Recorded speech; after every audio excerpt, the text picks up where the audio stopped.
कीर्तन करायचं, सर्वांना सांगायचं, चांगल्या गोष्टी एकमेकाला सांगत जा, भगवंताची चर्चा करत जा.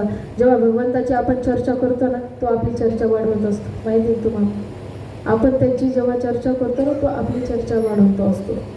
भगवंताला जे तुम्ही दिलं ना, ते तुम्हाला त्याच्या डबल भेटत असतं. त्यानंतर आली स्मरण भक्ती.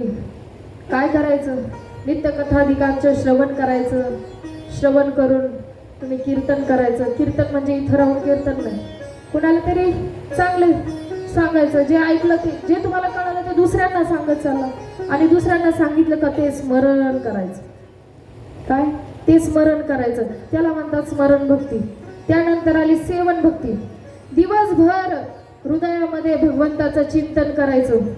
काय? दिवसभर हात पायाती इंद्रियांनी भगवंताची अर्चना करायची.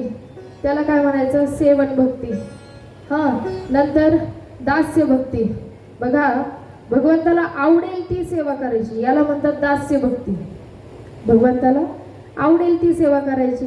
जसं आपल्या महादेवाला जर दुधाचा अभिषेक आवडत असेल, खीर आवडत असेल, तर ते घेऊन जायचं प्रसाद म्हणून.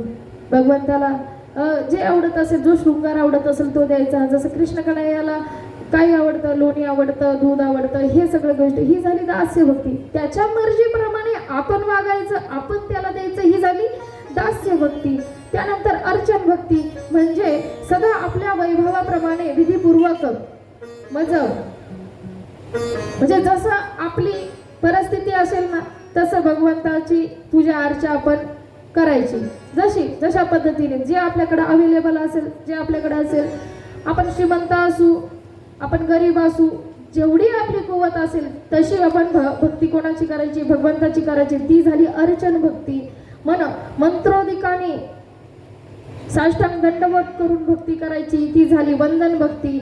आणि बघा, मंगल होईल किंवा अमंगल होईल, जे जे ईश्वर आपल्या करता करेल ते मंगलच आहे असा विश्वास ठेवून करायचं. ती झाली कोणती? सख्य भक्ती.